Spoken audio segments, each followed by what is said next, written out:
Now, a lot of you guys missed my cat demo, so I thought, well, why not reprise the cats? And I think they're really cute. I'd seen a lady do them, and I vaguely remembered how she did it, and I had to kind of think about it and think about it and think about it, and I finally figured it back out. Aren't they fun? I don't know, I just think it's so fun. So I'm gonna show you guys how I did it so you don't have to struggle to figure it out like I did.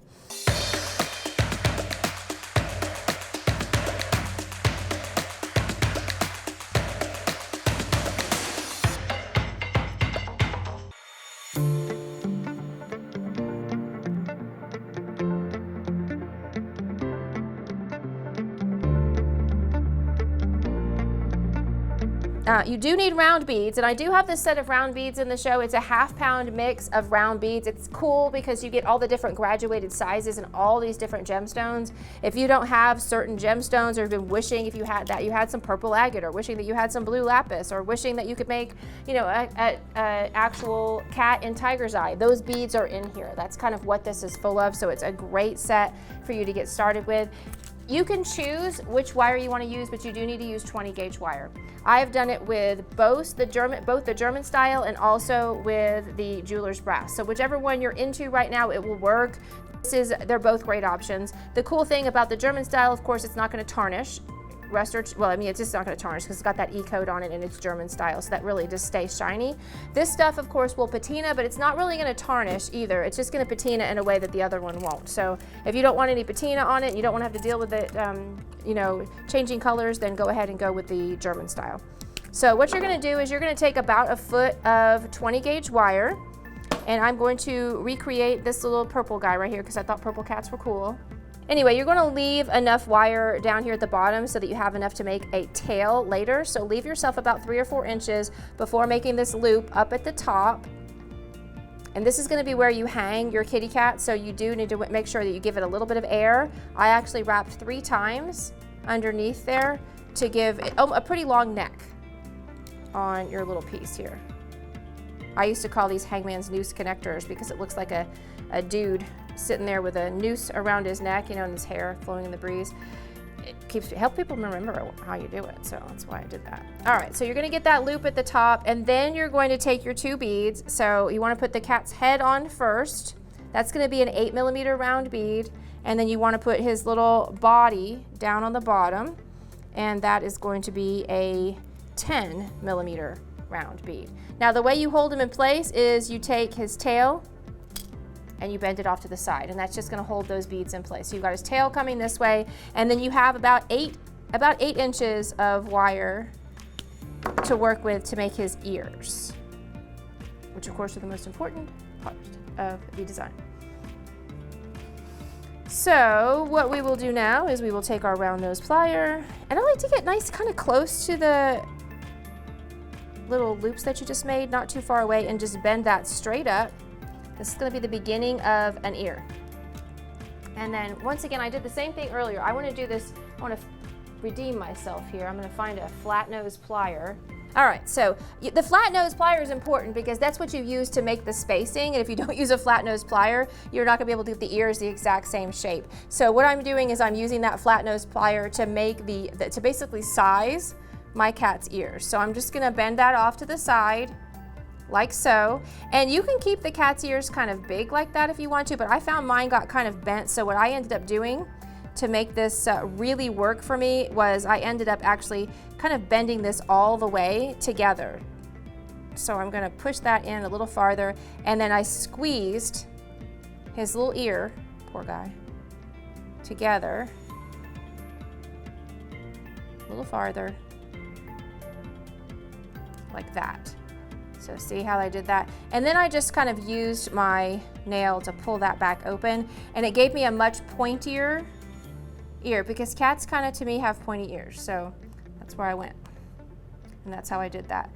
Now, the next thing is you want to bring this down kind of close to the bead, behind the 8mm round bead. You don't need to go in front of it. And then to between, this is the back, just showing you the back right now, between those 2 beads, and then you wrap that all the way around like so. So I'm still on the back, and you can see it kind of circles the side of his face, and then you're going to come back up the other side, kind of keeping close to his head, so you're back up to the other ear. Make sense? So the front, and I'll show you what the front looks like. You can just see his little ear and just a little bit of that wire. And then on the other side, this is the trickiest part to me, is to actually make the other ear. So you're gonna bend that one inward, like so. And I'm using my flat nose plier again to make that space. I just kind of measured it from the bottom.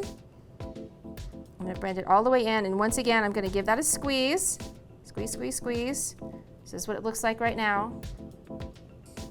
And then I'm going to open that back up. I need to get back behind. Somehow I got in front of him. There we go. Back behind there. And bring it down, bring it down, bring it down. And then I'm going to use the same flat nose plier. I haven't made an ear that was the two ears that were exactly the same length yet, so don't stress out if your ears are not exactly the same. I'm just opening up the ear a little bit. Oop, there we go. And then I'm going to grab this here, give it a little bend, and pull it down to his little head. So that's, let me show you where I am. Got it so far? And then this is, I think this part's a little bit tricky. You've got to wrap this piece of wire from the back around that little piece, otherwise your ear just kind of hangs out. So I'm just going to bring that in to place and just wrap it around, and you just kind of have to work it so that it comes back behind again. So all I did was just wrap it around in place. And see, my little ears aren't exactly the same, and I knew that was going to happen. But I think I can still adjust just a little bit, so I'm going to just pull him up just a tad, and then I'll open this ear up just a little bit, and that'll kind of pull it down some so that, see, they're a little bit more even. And then I've got to press that in along the side and pull this out on this side. There. See, cute little kitty cat. And I would be much more of a perfectionist if I was sitting back at my desk, but we're just gonna go with what I've done here. All right, there we go. So that is little Mr. Cat. And then this piece, on this what I did was I kind of came down, and I've done it a couple different ways, but I like it when it just kind of curves across the back and then curves back a little bit, like so. Just, I don't know why, I just feel like it just looks a little prettier, almost like a stripe along his back. And then you just wrap around his middle again a couple times to finish off Mr. Cat, or Mrs. Cat, whichever. That cat. Oh, my ears are so crooked on this one. I'm so disappointed in myself. Oh well. You know what? It's okay. I will survive with my crooked cat ears. Okay, now we're gonna click off. It's so funny. All right, I'm gonna clip off the extra wire. I didn't do my measuring as well as I should have. Okay, then I'm gonna close that up. Now all I have left is this little tail at the bottom. Straighten you up, and I'm gonna pull him off to this side. So this part, what you wanna do is you wanna bring that little tail up, give him a little curve. It's nice if you kind of curve him in and around that little ball at the bottom. Then I'm gonna clip him off. You don't want it too long. You don't want a crazy long little tail.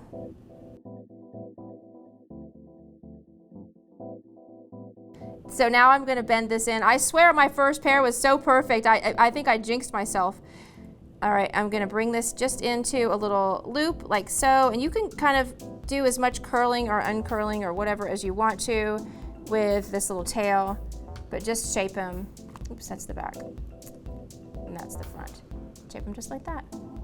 I think he's pretty cute. Here's his little partner. And this is the one that has the really weird long ears. This one's definitely better. Even though I got a little long on that one ear, he's definitely better. So, and this is my little tiger's eye pair that I made originally. So they're pretty similar, but that's essentially how you make cat earrings. So if you guys want to get a little catty, I would like to see what you can do.